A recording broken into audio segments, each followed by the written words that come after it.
Hello, hello. Anybody out there? Sorry, got a late start.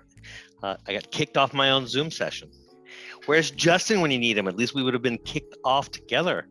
Oh, there everybody comes. Excellent. There you all go.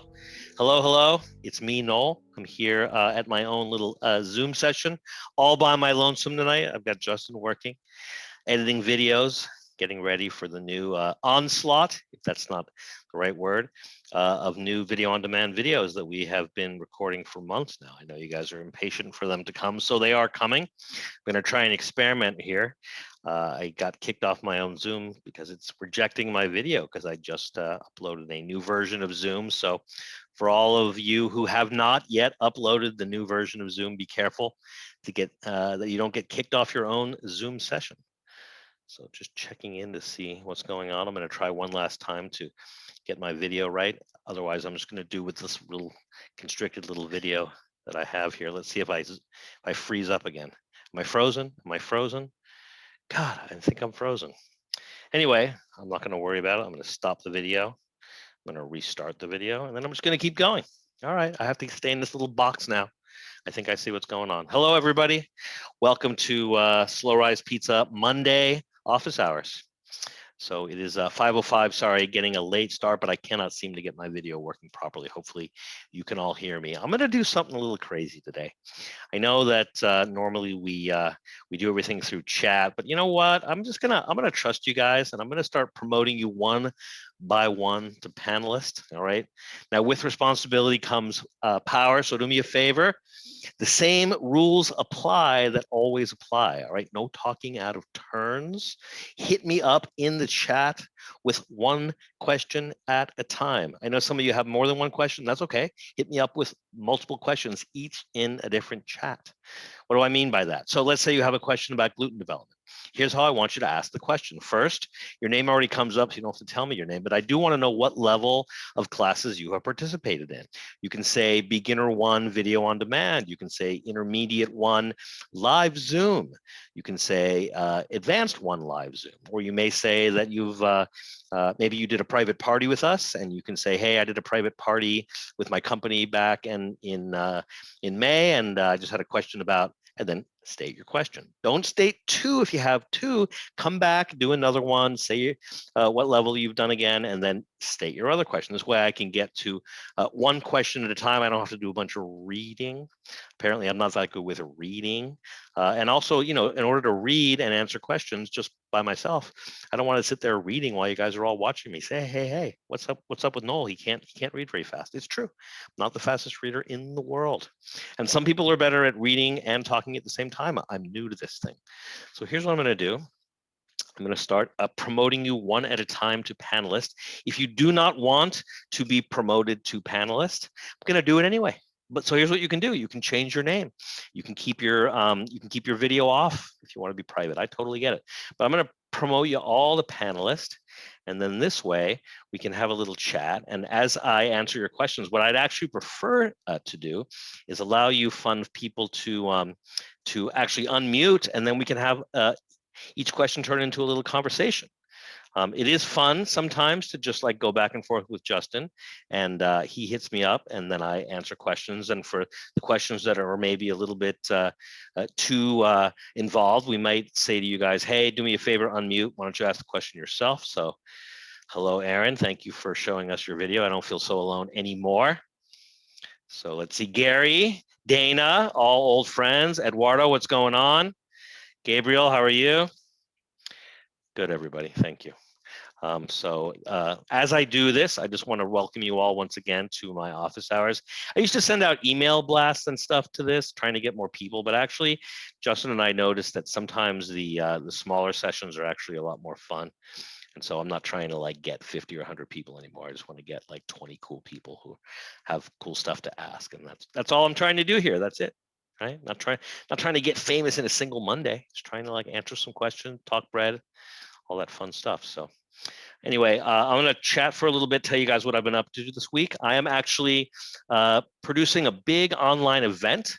It is I'll call it a sister event to the one that started me on Zoom back in 2019. So for those of you who've never been to the Pizza Expo, there was supposed to be a pizza expo at the beginning of 2020, and they canceled it. Actually, at the time they postponed it, but they ended up canceling it.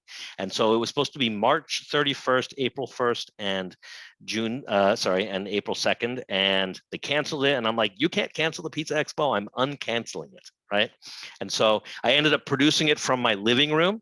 And Justin, who you all know if you've taken classes with me or have been to my office hours before, he was my co-host. Nobody in the pizza world had ever met him before, but he dressed up as a giant slice of pizza holding a beer bong and introduced himself to the pizza world and ingratiated himself in so many ways. And we raised lots of money for Scott Wiener's Slice Out Hunger in 3 days. And we brought about 500, and I think we ended up having 570 people together.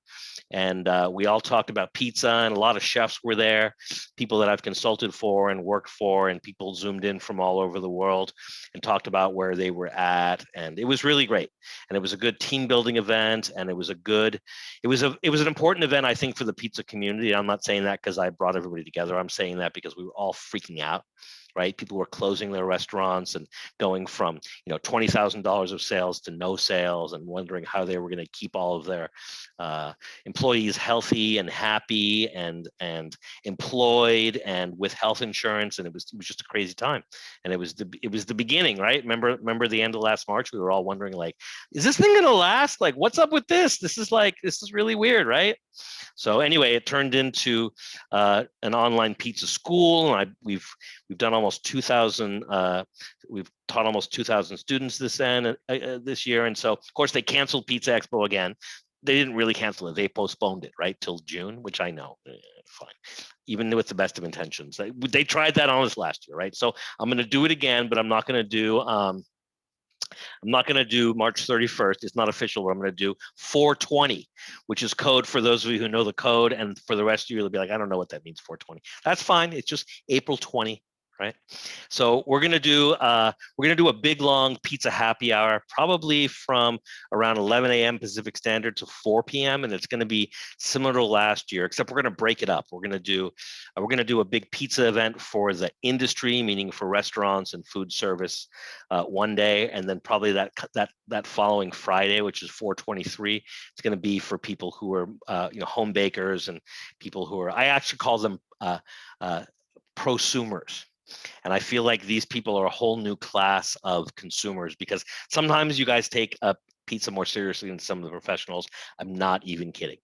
If you know a lot of professionals out there who think they've been making great pizza for 20 years, you know what I'm talking about.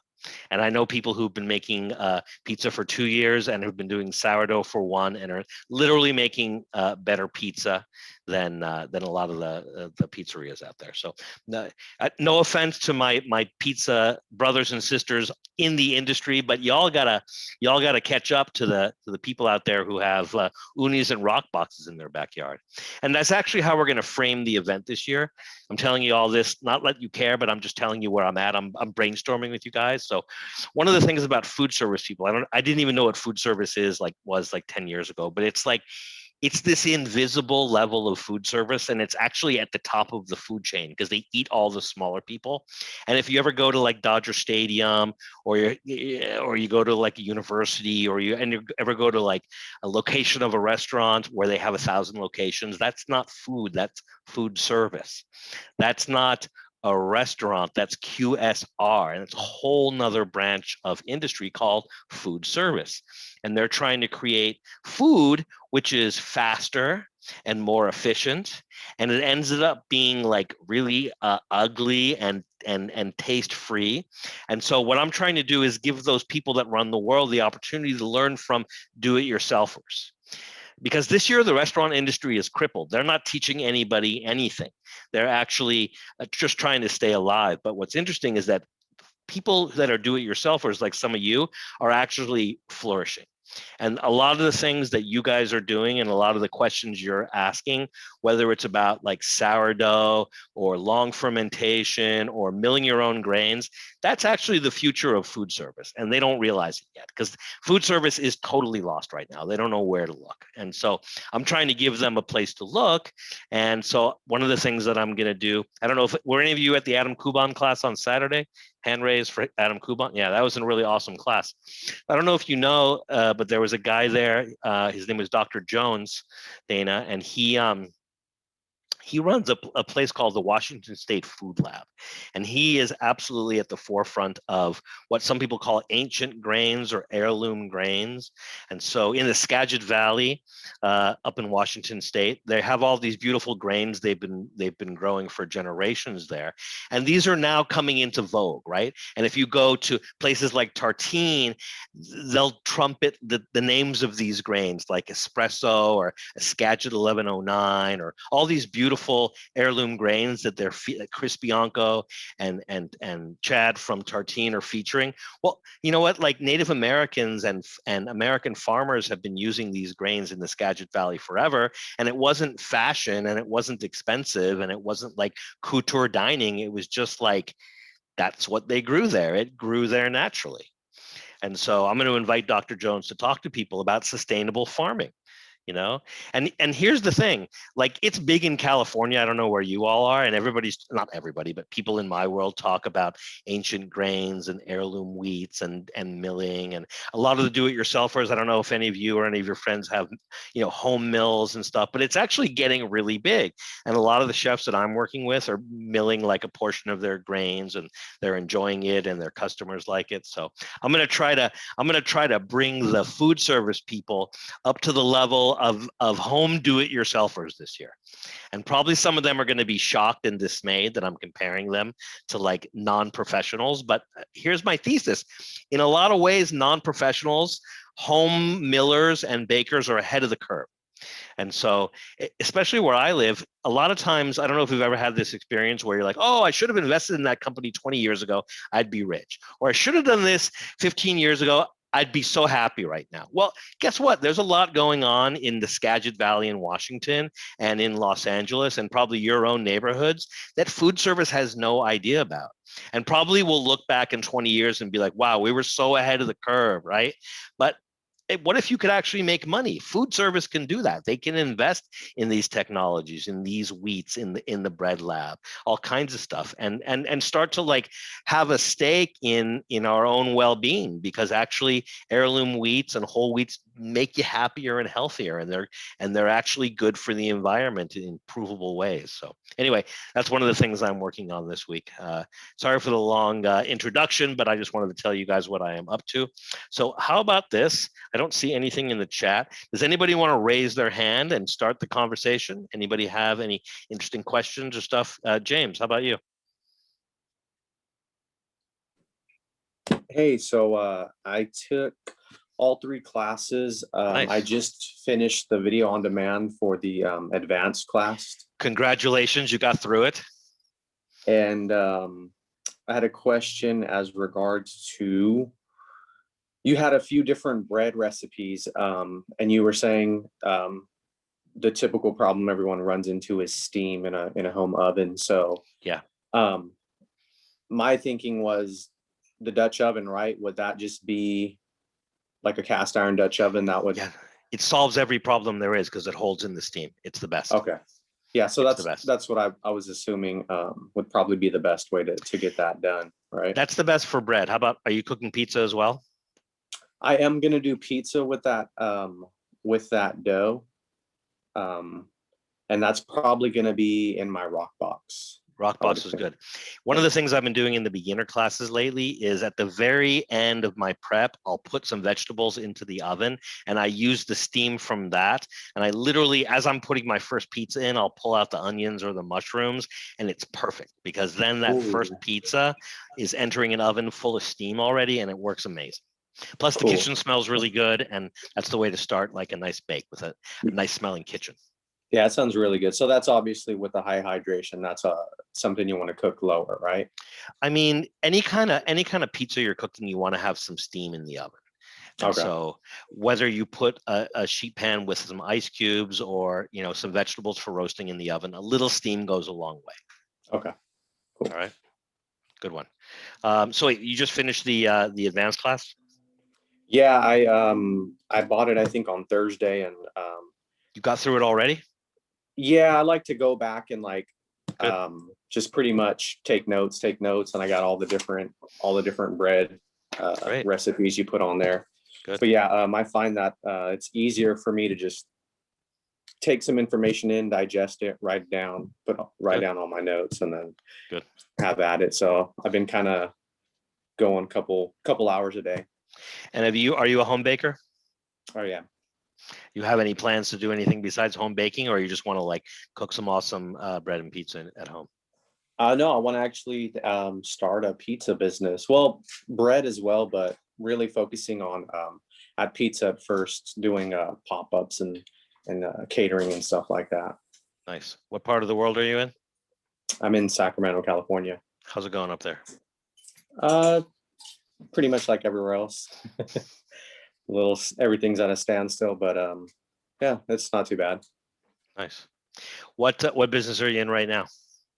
I actually I run fertigation in cannabis, so pretty much what I do is I use a multi-injector to fertilize over 10,000 plants, cannabis plants. So Really?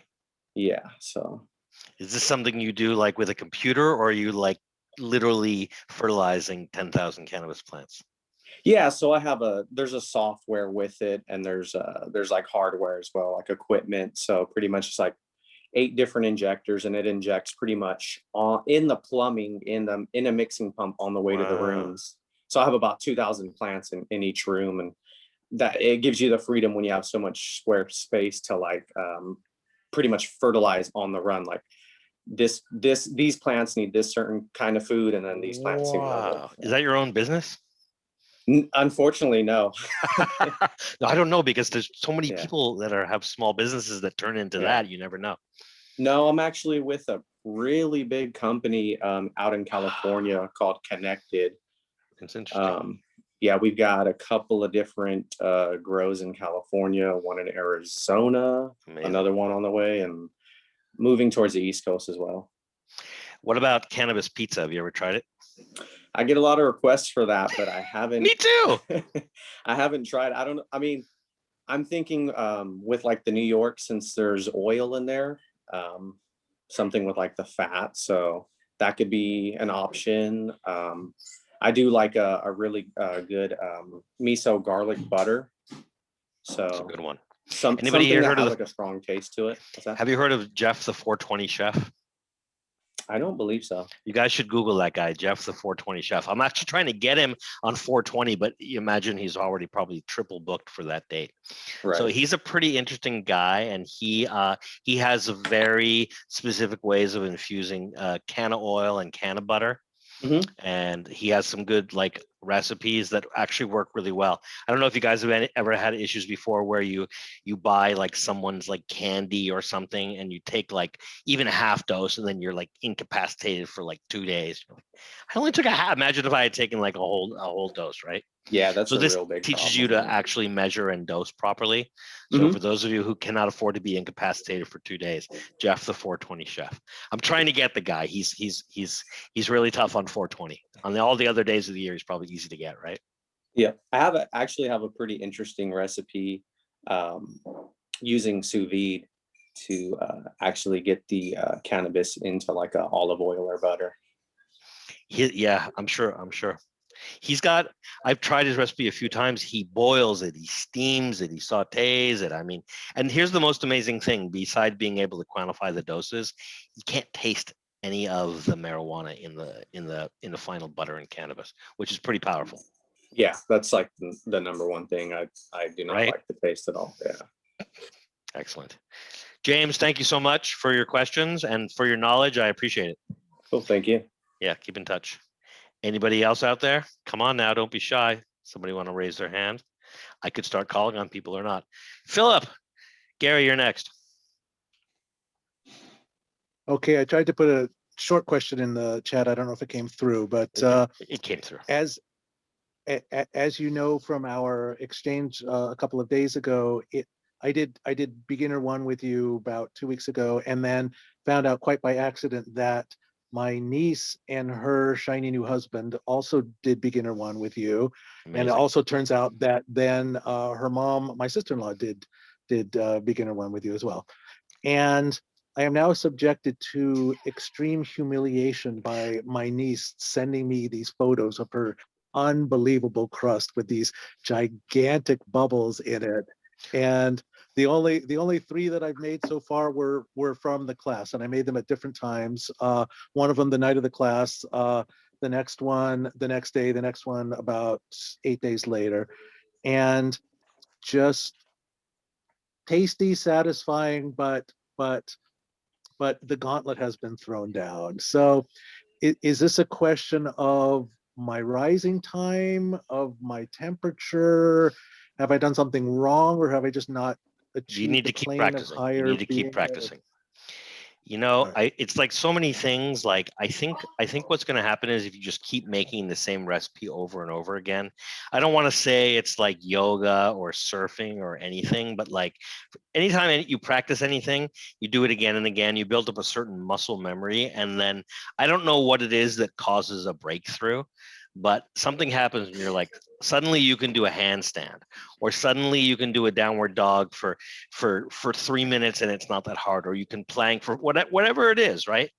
So what's going to cause you, Philip, to have your breakthrough? I just think it's going to be repetition. And hopefully you adhere. I mean, the beginner class was good. I'd love to see you in an intermediate class at some point, because that's where the next level stuff happens. Remember, all the time in beginner, I was like, don't worry about temperature. It's all about time. I was half lying, because I just want you to get to I just want you to concentrate on time and just get that down, right? Counting time, right? Making sure you're measuring the autolyse for 10 minutes, or making sure you know when 2 hours of fermentation is over, or an hour of bulk, or timing a 20-minute increments in between stretch and fold. It's really important. Then you get that. After that, you start to measure temperature, and then time and temperature are the two things that will take you to the promised land. Right. Of course, I'm leaving out gluten development and fermentation, but you know, it's baby steps. Baby steps. You can't get where you want to be necessarily overnight. So, it's all about patience. And I think if you just keep doing literally the same recipe over and over again, you will find that you'll get better at it and you'll have better results. And you'll pray for a happy accident here and there. All right. Did I half answer your question, Mr. Eisenberg? Yeah, I know with anything, you've got to get that feeling in the end of your fingertips to really get into it, and it's not science, it's art. And so I was just wondering if there, did I do something wrong? Was it the fact that No. that the first create was just in that 2-hour period of the class when I rushed everything? Or don't rush everything. That's one thing. Also, I don't want to correct you, but I would say that baking is really a craft, and it's got a little bit of science and a little bit of art and maybe a little bit of math in it, but it's mostly a craft, and a craft is something you practice and hopefully at some point try to master, right? But I wouldn't call it an art. I think that if somebody understands the craft and they get the math and the science down, then it can become an art, right? Not everybody is Mozart, right? Most of us are just barely able to master the third grade math necessary to do the calculations to get the water temperature down and to figure out the friction factor and all those things that come with it. Dana's nodding and laughing. Good. Philip, that makes a lot of sense. stay on the path. Let me know when you want to do the intermediate. And then you can kick your niece's butt or whoever it is that's giving you a hard time. That's the plan. That's the plan. Got to show her who's boss. Yeah. Don't keep up with the Joneses. Kick them out of the neighborhood. I would have another question that is maybe related, but I don't want to cut in front of other people. Stick around. You still got another half hour. Hopefully you can stay with us. I'll get through a few questions and I'll come back to you. All right. All right. Who is next? I know there were. No, I apologize too. I was late 3 minutes to the meeting because I couldn't get on my own Zoom. Who had another hand up? Don't be shy. Yes, Gary Scardina. So many Garys. Hello, sir. How are you? Hi, lots of Garys. Can you hear I me? know. That's only two. I can keep track of you guys. What's going on? I can hear you, sir.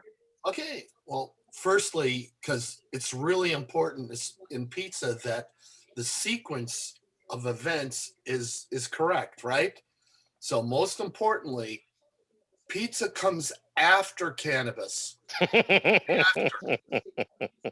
do it all at the same time, problem. Yeah. Okay. Have All you right. ever, sir? You're probably old like me, so you probably didn't learn to course out your cannabis. Yeah. It's what's happening these days. You start with high level CBD and you work the THC in as you go. That's how the hipsters are doing it, and it works extremely well. But the reward is the pizza. The reward is the reward. Yeah. That's what I would say, right? So check out my question. Did you? I wish I could, Gary. All right. So Gary S has taken intermediate 1 VOD and intermediate 2 live and advanced VOD. Excellent.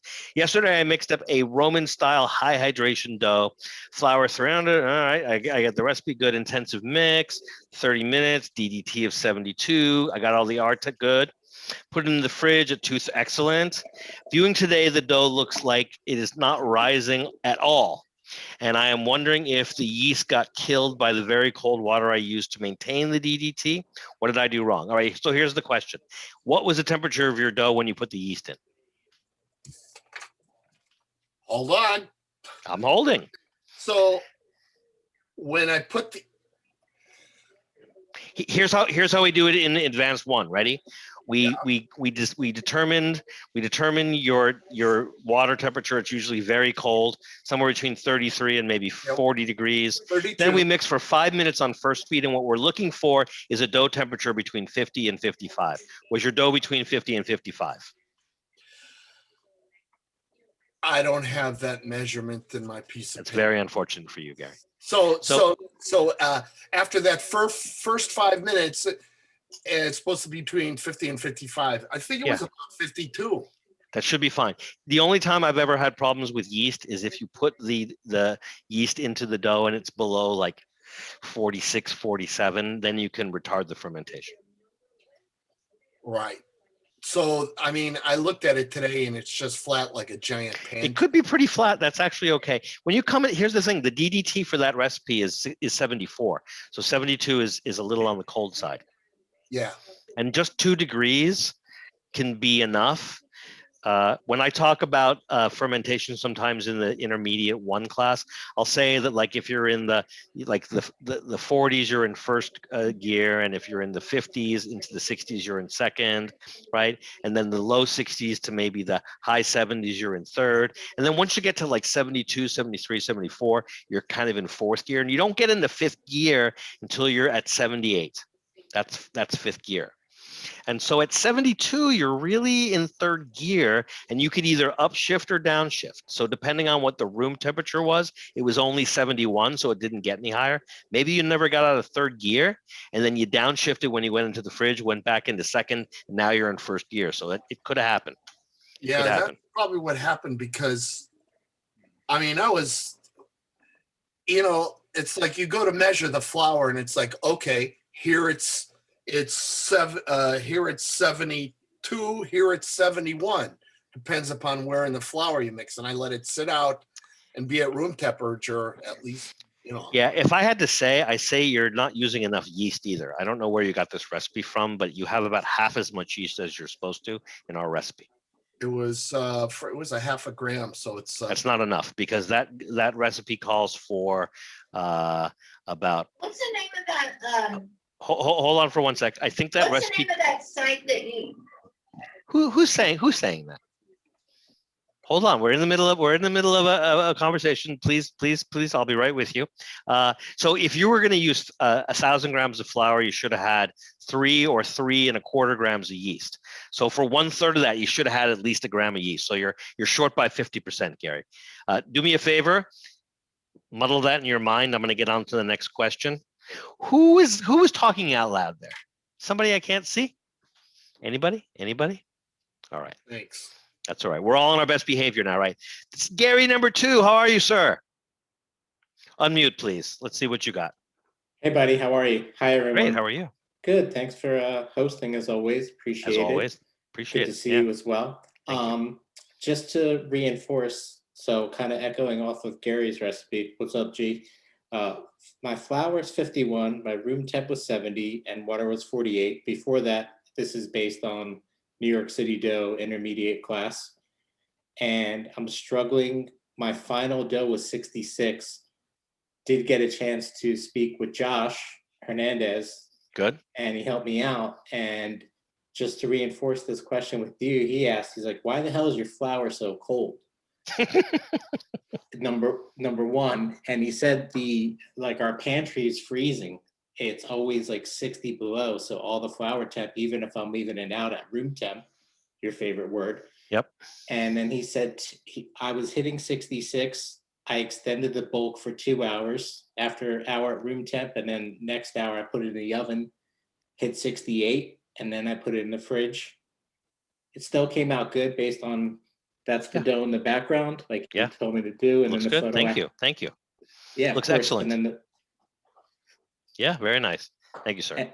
of course. And then he suggested, so I'm asking you the same question, because to put the temperature in the middle of the bowl, because my friction factor, based on my notes, he said I was at like 29, according to his numbers.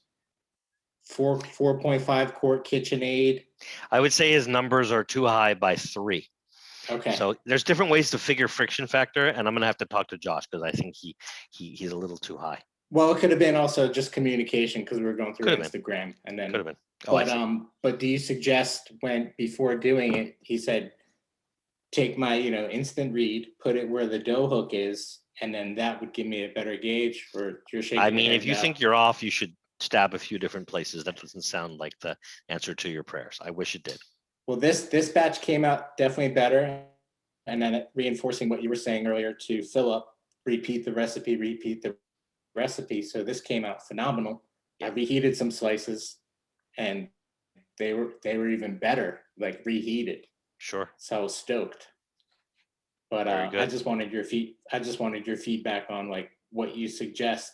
Is it the water temp that I'm off by, or what should I mean, I'd have doing? to see your so here's the thing. What do you think your friction factor is? After going through the numbers, I can't tell you that answer because I was still struggling with figuring that out. But he said I could definitely say that it was the water temperature. All right. So your dough came out at what temperature? 66. And what were the 3 temperatures you started with? So I started, flour was 51.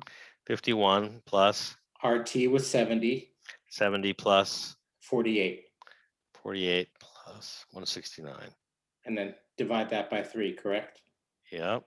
Okay. So you started out at 56 and you ended at what, 66? 66. So your friction factor was 10. That sounds about right. Okay. So sounds good. I would not 2 to 3, right? Like each time. Yeah. So here's what I would say. You don't want to be at 66 degrees. You want to be at 70 or 72. Right. So if you want to be 6 degrees higher, you need 18-degree warmer water. That's what I would try next time. I'm going to do it tomorrow.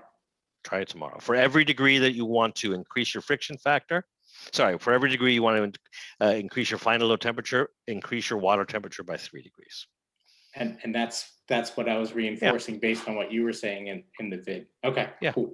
Try that next. All right. I will. Thank you so much. Thanks, Gary. Good question. Thank you. Nice job on the results too. Thank you for putting your pizza as your background. Very Justin.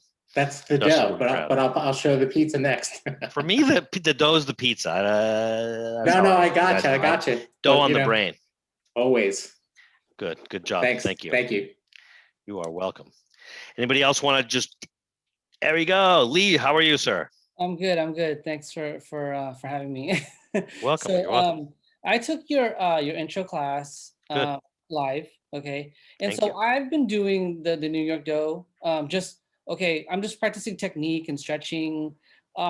Just not concentrating on temperature. So what's the difference between me doing just the dough? If I concentrate on dough temperature, right? And what's the difference in the pie, the result, if I concentrate on dough temperature versus just me, bulk and throwing in the fridge at whatever it is, 60 or 50, whatever it is, Couple of things. When you make a really good pizza, it's good to look back at your notes and figure out, okay, what was the temperature of the dough when it started? What was the temperature of the dough when it came out, right? What was the temperature of the dough at all the different points? Because that's really the determining factor. And then once you look at your temperatures, you also want to look at your times, right? What was my mix time? Right? Did I do by hand? Did I mix by a mixer? If you mix by mixer, how much time did you spend on first speed? How much time did you auto lease? How much time did you spend on second speed? Right? How much time was your bulk ferment? Right? One of the things that Gary was just saying is that he increased his bulk ferment because his dough came out cold. And so here's the thing. The reason I have everybody keep track of all this stuff is that one day, one of you guys is going to come back and you're like, okay, I made the best New York pizza of my life. Here's what happens. I actually think that the DDT of 72 is too high. I like 68. It allowed me to do a 6-hour bulk. And I got to say, I'm a huge fan of a long bulk because it lets the dough get stronger and more active. And it's a beautiful thing. But you got to control it because too much bulk fermentation could be dangerous. Bad things could happen, right? You could over ferment or the dough could become too strong. It's not just good. But if you learn to quantify everything by time and temperature, then when you're trying to figure out why did the gluten development come out perfect this time, or why was the fermentation perfect this time, both of those things are also based on time and temperature. So time and temperature are the building blocks or the secret ingredients in your pizza. And so if you learn to keep track of not just the recipe, but the process, and you write down all the times and the temperatures, it's very easy to go back and either fix something that went wrong or repeat it if it went right. Okay. And okay. Yep, That makes that's sense. the Yeah. It's not just so that, short answer to a very, very good question. thank you. It's just a lot of variables. I'm playing with different cheeses and sauces and Yeah. even flour blends, So, but thank you. I got it. You're welcome. If you don't already have one, get yourself a probe thermometer. Yep. Right. The good Yep. one started about $29 and away you go. Okay, gotcha. Thank you. All right. Anybody else out there? Aaron, how are you? You always wait till the end to chime in. Welcome to the 5:40 hour. Thank you. How are you? Good. How's you in Pittsburgh still? Yes, sir. It's freezing rain. What's freezing rain? I don't know. I'm in California. We usually don't get it. We usually just get straight snow, but interesting winter, interesting times. So never really had that many ice storms in 50 years. So a little new to me. Freezing rain. And yeah. So hopefully we'll get through it safely. All right. What's your question, sir? So I put in the chat there. Been playing around with the bar pizza. Enjoyed that class, but was trying to take it more towards. And I haven't had this pizza, but the Osby you're saying? Osby, yeah. Osby. I saw the pictures, and a lot of times you can look at a picture and see that it looks really, really cool. Looks like it's a little more crisp, a little more air inside. Was trying to do some of that. So I did a recipe. I upped the water a little bit. I did, and I know that Adam was using all King Arthur all-purpose, but I did 30% Caputo Supra 0. I kept the olive oil, the sea salt, and the yeast basically the same, like 8% olive oil, 2.6 sea salt, 0.2 yeast, and I upped the water like 56. It was cold. I did improved mix, and let me see. It came out. I added the yeast at 61 degrees. That was 61 after it was. I was supposed to come in at 60, and I came in at 61. And then from there, when I finished the mix, it was about a 21 minutes with a 10-minute auto lease, and I came out at 67, which is, kind of below. So I did 2 stretch and folds, hour, bulk, and Are you wanting to get more crisp? Is that your question? To get more crisp. Yeah, it wasn't crispy. I mean, I'm using the pizza steel, 500, 550 on the oven, playing around with that. Okay, let me try something on you. Ready? You're overthinking it. Okay. As I said I don't know, for those of you who didn't take the bar pie class, it's a recipe that I introduced the class by saying, this is not an artisan pizza recipe. All right. And so I know that I always teach artisan pizza recipes. This is not one of those. This is a nostalgic pizza recipe. And so one of the guys who was there was from the bread lab at Washington State University. He only makes artisan pizza with heirloom wheats. And he was there because he didn't want an artisan recipe. He wanted the recipe from Straw Hat Pizza from his youth in Northern California. Gotcha. This is that pizza. This is the pizza that's so stiff you need a rolling pin to roll it out. Right? This is and that's not very artisan to do that. But here's one of the cool things about these recipes. They start at a hydration of between 50 and 55%. You add a bunch of lard or some corn oil or some Crisco or some olive oil, and then they get a little more workable. And you do the minimum in terms of mixing, and then you let them sit, and then you roll them out, and you put beautiful toppings on them. And nobody ever is going to compliment you on the fermentation of the pizza, but it is undeniably crispy. And it's got there's something about those low hydration doughs that just bring you back to being a kid. Right. And so, Aaron, you referenced Osby. Yeah. So here's what's interesting about this pizza recipe. It's not that similar to, but it's in the same family of recipes that also they do in Rome. And so in Rome, they do a thin crust pizza. That's a very quick dough, not very artisan. It's got a decent amount of yeast or starter in it. And it's a big favorite. And so I was the consultant at Osby, and we did that dough together.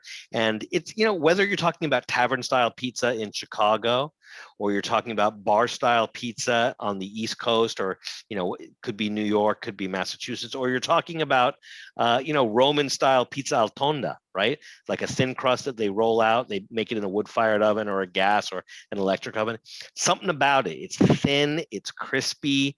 If you get it fast, it just eats really well. You can top it heavy, you can top it light. It just hits all the buttons. You're overthinking it. All this talk about how you're mixing it and the temperatures, do it the way we taught you in class. So when I did Adams, I did that a couple times, and it comes out phenomenal. But right. If I want to take it towards that other sphere of the Roman, that. Well, then just don't cook it in a pan. Cook it straight on the hearth. Okay, so that's kind of that's really the thing. Yeah, it's not a lot of finessing. You got to get the bake down, the exact temperature, the bake time, right? You got to roll it out to just the right thickness. I've got all that down. I've got even the time, 8 minutes is making them great. When I played around with it a little bit and tried to get cute with it, don't get cute with it. Don't get cute with it. It didn't. It was getting softer for some reason. It could get softer, yeah. Okay. It's not an artisan pizza. So once you get it on lock, don't mess around with it. That's it. They didn't mess around with it at Shakey's for 40 years or Pizza Hut or whatever the name of the place was. Straw Hat. Okay. It was one guy with the same rolling pin, same dough recipe. They didn't change a thing for 40 years. That's what people liked about it. I used to have my birthday there. It was the same every year. Never changed. Don't horse around with it, Aaron. Okay. Get it on lock and don't change anything like your grandmother would have done. No problem. Right? Thank you, sir. I'm giving you my best advice. Anybody else feeling talkative? Have any questions? Come on, Dana. You're nodding, smiling. You feel like watching tonight, right? It's okay. Yeah, and plus, I'm also in Pittsburgh, so I feel like we've already had Pittsburgh represented tonight. So. Stop. All right, you can be like that. Let's see. If anybody doesn't have any more questions, I can just chat a little bit about what I'm up to, or whatever you guys want. This is your time. It's not my time. Aaron, have another question. Come on. Thank you, sir. How about as far as Advanced 2.0, Stefano, Pizza Bianca, that kind of stuff? Is it? I'm coming back and looking to see if it's up. Is it going to? No, it's not. Everything is taking forever. Every chef I know right now is really not wanting to commit because, especially in LA, everything's changing. So I'm about to post a class for next Monday at 5:00. So I'm not going to do the office hours next Monday, and it's going to be with a chef here who had worked for some pretty big chefs in fine dining, and he was at my. Probably about 12 years ago, we were on the same line. It was my second line position job. And I was on the pizza station on one side. He was saute on the other. And every single time at lunch, we'd get slammed and the whole line would go down, except my station and his station. right? And when I don't know if you guys, if you don't work in restaurant, when the line goes down, that means the food stops coming out, and the executive chef has to stop everybody and smack us all around and start again. Right? That's never a good thing, especially for lunch. Lunch only happens for about 45 minutes. So you only have one chance. If you go down in lunch, everybody just leaves and you go down in flames. It happened every lunch in my second line cook job because a lot of things. But this guy, Joey, ended up being like a big chef working at a lot of big restaurants around Los Angeles, ended up in San Francisco. And then he invited me to a birthday party and I brought some bread when I was learning to bake bread. And he's like, "You made this?" I'm like, "Yeah." He's like, "You made this?" "Yeah." "Could you teach me how to make it?" I'm like, "Of course." So I taught him how to make it. And then he started making pizza at home in between jobs. And every time he had a question, he would call me. So I like to say that like he never went through having to like pick up a life's worth of bad habits. I just taught him how to do everything the way I teach you guys. And now he has an awesome restaurant in Costa Mesa, which is in it's in Orange County, which we, of course in LA we make fun of because we make fun of everything in LA, just like everybody makes fun of us. But here's what's interesting. In Orange County, they don't have a lot of great pizza. Here we're kind of spoiled.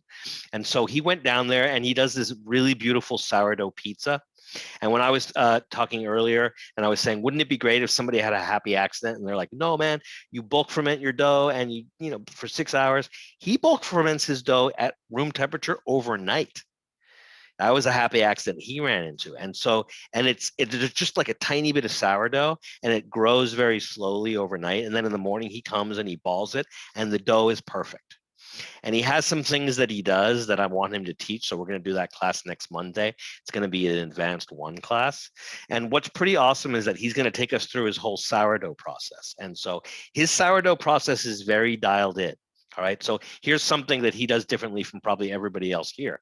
At the end of the night, he either runs out of dough or he doesn't. But if he has any dough left over, he doesn't call me and say, "No, what should I do with the dough?" He throws it in the trash because he doesn't want that dough. He already made his dough for the next day before service. It's bulk fermenting overnight. He's going to get there at 8 in the morning and ball it, let it rise for like maybe another 6 or 7 hours at room temperature. And then he's going to serve it for dinner and it's going to be perfect. So he found a way of dialing in his sourdough by following all the rules and maybe just breaking a few. And he's one of those chefs that will share everything with you because he's like, you can't, even if I tell you everything, you can't do it. You can't rip me off. Here, come to Costa Mesa and let's go head to head and see who makes beautiful pizza. So he does a lot of beautiful things really well down in Costa Mesa. He also does, he also bakes his pizza really hot and he burns every single one of them by my standards. But it's by his standards, they're not burned, they're perfectly charred. And so now he's trained people not only to eat like sourdough pizza, which nobody wants. Now they love it. He also chars it to perfection, which nobody wants, but now they love it. And he's pairing it with naturally fermented wines. So for those of you who haven't been initiated, it's actually a perfect, they're like kissing cousins, sourdough pizza and naturally fermented wines. It's all about natural fermentation. And so he is just killing it down in Costa Mesa where everybody was like, "Don't do it. They don't know anything down in Orange County. You'll go bankrupt." He has the highest check average of any pizza I know, even higher than Nancy Silverton at Mozza, by just figuring it out and doing it himself. And he and his wife are going to be rich beyond their wildest dreams with a tiny little pizzeria, maybe two in Costa Mesa. So I'm very happy for Joey. We're going to be doing that class next Monday. I consider it an advanced class, not an intermediate class, because we will be working with sourdough. But he's going to give you the recipe. You can start preparing it a day or two before. And then we're going to do probably 4 or 5 different recipes. He only cooks out of a gas oven. It's not like a wood-fired oven or anything. But he turns it all the way up to like 650 and he chars the hell out of the pizzas and they're beautiful. So I put a couple of the links in the chat. There's the Instagram link and the website link. If you guys scroll through the Instagram, you'll see some really, really, really beautiful pizzas. So I'm working with an investor right now from Chicago, and I had him running all around LA looking at the best pizza, and he's been back to my friend Joey's place like 5 or 6 times. He left there saying, this pizza is burned. I don't like it. It's too acidic. And then the next day he was like, I think I want another one of those things. So he drove all the way down from Beverly Hills back to Costa Mesa, which in LA is like, you might as well drive to Tijuana if you're going to drive that far, because we don't really go out of our little neighborhoods in LA. If it's like Orange County, we call it behind the orange curtain, because we're like that. We're bad people by nature. And we think that people that live more than like 20 minutes away are not worth seeing or dining with. We're like that. Sorry. That's why LA has such a terrible reputation, because we really are terrible people. We have poor values. We were dropped on our heads, not parented correctly, all that stuff. We don't read. Everything's on the internet. So anyway, that's going to be a good class. Next Tuesday, I'm doing one with my friend Matt. He is a Michelin star chef. He worked for Daniel Boulud as a sous chef, and he thought he was going to be fine dining. And again, he had my pizza, and he's like, all right, I'm changing everything. I'm going pizza all the way. So now he does like, sous vide chicken wings, and he does like the best meatballs you've ever had, and some really killer New York pizza. Right? But through the lens of a Michelin star chef. So you've never had better wings. You've never had better meatballs. And every single thing on his pizzas is great. And it's not that it's the best quality. It's not Michelin star. He just understands how to cook and how to get the best flavors out of stuff. Also, he's not a fancy guy. So he's not trying to put like truffles on everything or buffalo mozzarella. He's just trying to cook like good, honest food. Also, he's doing it in El Segundo. Anybody ever been to El Segundo before? People should have said, don't try to do good pizza in El Segundo. They won't go for it. Guess what? They're going for it. They're doing great, even during COVID. They love it. So, El Segundo is a weird place. I've been there. I spent like the better part of a month there when I opened Slice and Pint. That's the name. I'll put the name of it in the chat. If you find them on Instagram, you can see a lot of stuff going on. It's linked to El Segundo Brewing Company. It's and Slice so and the Pint. Slice and Pint, yeah. So it's pretty awesome. Gary, have you been? Yeah. Their pizzas in the case don't look that great. They taste really wonderful. Sorry about the case. Yeah. I'm just saying, it was next door to my barbershop, and I went there, and I've had them a couple times. I actually had them make me a Detroit too. It's the only place They have a decent pan pizza. Not that many people order them, but they have a good pan pizza there too. They have. I mean, I really like their food there, and I love their beer. They're more of an IPA house, and so they go kind of crazy on the IPAs, but it's pretty tasty stuff. So yeah, Slice and Pint. Guys, we're getting close to 6. Anybody feeling not so shy? Want to ask anything? Yeah, Gary, go for it. So I have a question before my question. It's really quick. What was the name of the pizza place you were just talking about before Slice and Pint? Costa Mesa. Folks, Folks in Costa Mesa. Oh, it's not Folks. What? No, and then Slice and Pints in El Segundo. Oh, okay. So that's what I got confused about. Yeah, that's gonna be my next classes on Monday and Tuesday. I'm just trying to get these chefs to send me their menus so I can post them. But probably I'll have to put the classes live before I get all the menus done. So my question is about your advanced class that I took, VOD. Yeah. And in that class, I made that dough. And in the class, at the end, you put the dough and you formed it into a boule, right? Then you put them in containers. Yeah. Unfortunately, I was making pizza. So all of a sudden I hit a wall and it was ugly. So I was wondering if you can tell us how you open the dough for that type of dough and put it in the pan, and describe your technique for open the dough, putting in the pan, and if you dimple, what's the point of dimpling, etc. Okay, so if you took the basic class, the beginner class, I showed you guys. Well, I'm going to try to explain them. I showed you 3 ways to open a dough. You skipped the beginner class, Gary, so you missed the good stuff. I showed you 3 ways to open a dough ball. One was with dimpling. Another one was with the Neapolitan slap and stretch, and the other one was New York style on your knuckles. So it's really the dimpling technique, which is the Roman or the Florentian technique, the focaccia technique, that's most important. Now, here's the thing. Once you have a dough that's full of life, you don't want to work it too hard. And so what you really want to do is pre-shape the dough like I did it, round the dough like I did it, put it in the containers like I did it, and then let it get to the point where it's fully fermented. Aaron's made this dough a bunch of times, so he knows what I'm talking about. Turn it upside down and flop it into the pan, and don't touch it. All right. You want to let it kind of ooze to the sides of the pan without touching it. Then dimple it around and come around. Dimple it up the center and come around. You should be 85% of the way there. If you try to pull it into the corners and it pulls back, give it another 20 minutes. That's pretty much it. There's not more to it than that. Less is more. That dough, which is 85% hydration, you can beat the crap out of it when you mix it. But by the time it ferments and then you shape it, that's not the time to be beating it up anymore. That's the time to be giving it some love. Let it reach the corners of the pan without you. That's the best way to do it. All right. Scott, you had a follow-up question or a question? Well, it was a question before. Essentially, it was relating to sourdough yeast, which you explained that we have on Monday, which is great because I'm looking forward to that class. And it's used. I have a mother, and I've been just doing it forever and ever and ever. And so I've been trying to figure out active yeast versus using sourdough. And so I'll watch the class. I think that would be awesome because I'm trying to figure out the measurement for a sourdough in terms of you say like half a gram or a gram of active or something like that, as opposed to like 95 grams of sourdough. I mean, how do you determine that? There's ratios that we use, but they're not the best. They're just close approximations. Because here's the thing, when you talk about active dry yeast or fresh yeast, those yeasts, even though they're commercial, have a certain amount of activity. So a fresh yeast is fresh and most active immediately after it's manufactured. Then it becomes less and less and less active. So for me to say that this much fresh yeast is equivalent to this much instant dry or active dry or sourdough is only an approximation. I know that from all the chefs and people I've worked with that everybody activates their active dry yeast differently. Some people do it correctly. Some people do it incorrectly. Some people do it the way their mothers or their grandmothers taught them. That's the way they do it. And so whatever way they do it makes the yeast more or less active. But let me give you the direct answer.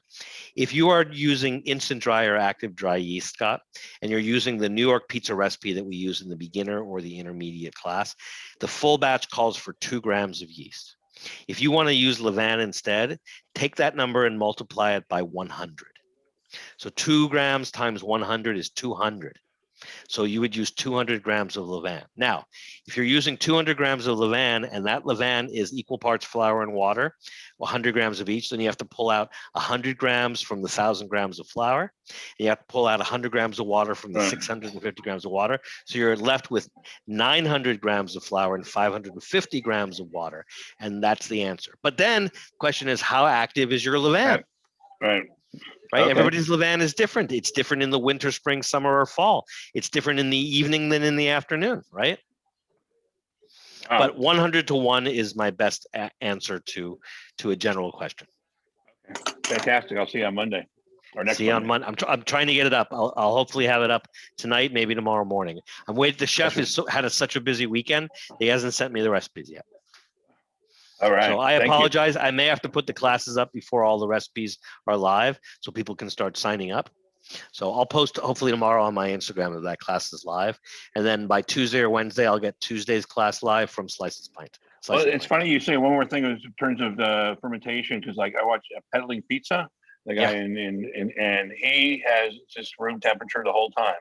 And it's a beautiful, beautiful pizza. And it's a great way to work if your room temperature works for you. Yeah. I have a client in Chicago that has an underground basement. I guess all basements are underground. Sorry, I'm from California. I don't know what a basement is. I call it an underground basement. Shows how dumb I am, right? So he has an underground basement. That's not redundant to me.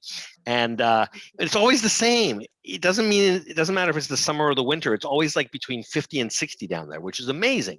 So pretty much the whole year round with only a 10-degree fluctuation, he can do room temperature rise. And so if you're lucky enough, that's actually a magic temperature for dough, especially for sourdough. If 50 to 60, you say? 50 to 60 is magic. It's way better than a 40-degree refrigerator. And it's also way better than like an 80-degree kitchen or proof box.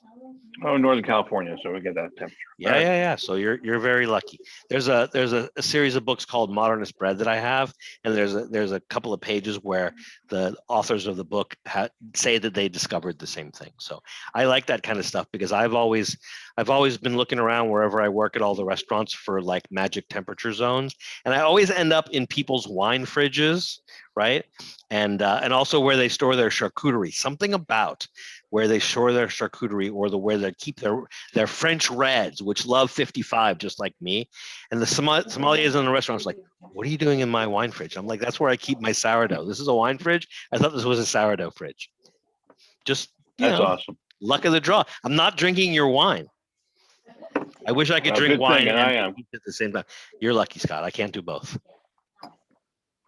All right. Excellent. Good question. Thank you, sir. Thank All you. right, guys, we're getting near that time. It's Gary, go for it. No, yes, no, just teasing me.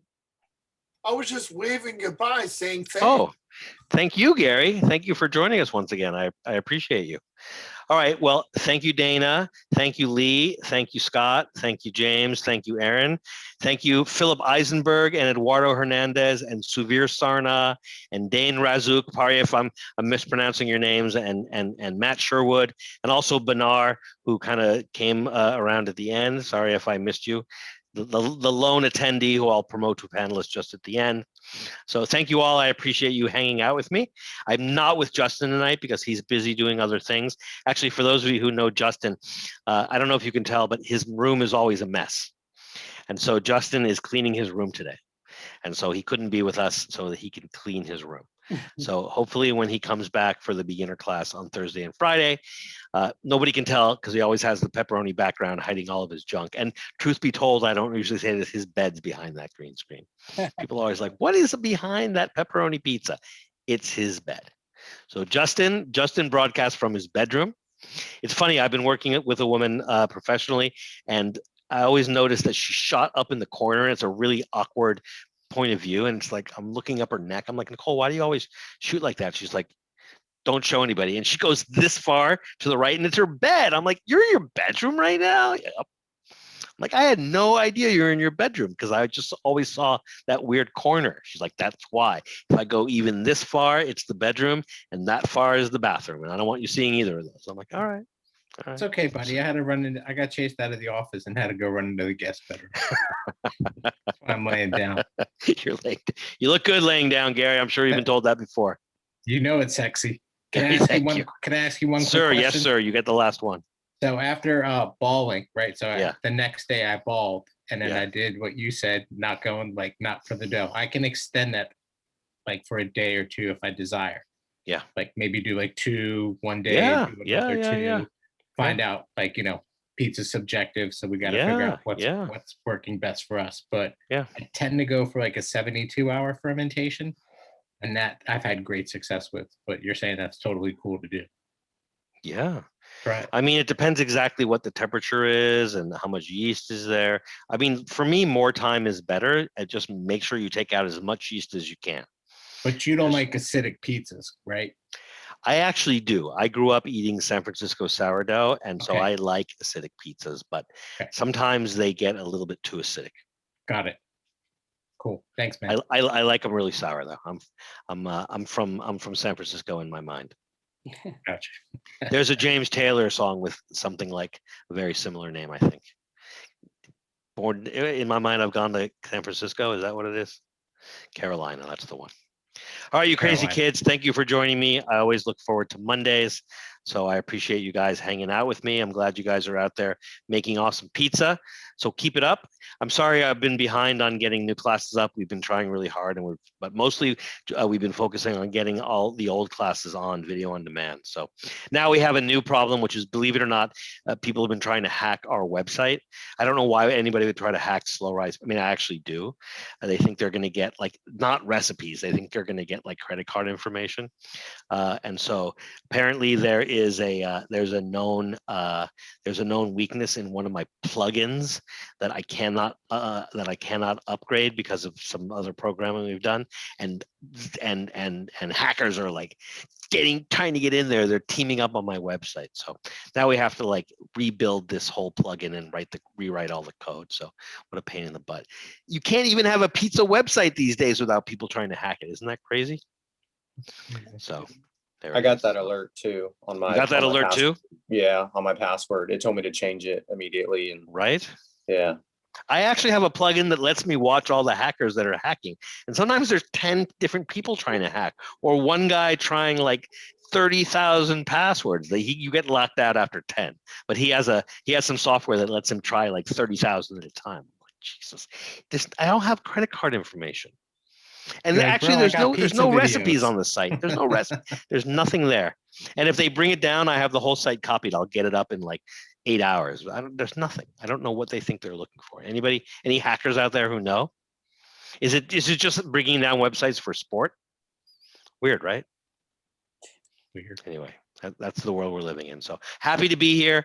If I'm down, you'll know I got hacked, and I'll be back in 6 to 8 hours.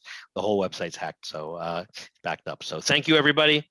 I appreciate you more than you know. Thanks, Noel. And we'll be back with a couple classes next week, and no office hours next week because we'll be doing the Advanced 1 class with my friend Joey from Folks Restaurant in Costa Mesa. So take it easy, everyone. Have a great night. Be safe. Thanks, everybody. See you soon. Thank you. Thank you. Good job, everyone. Bye.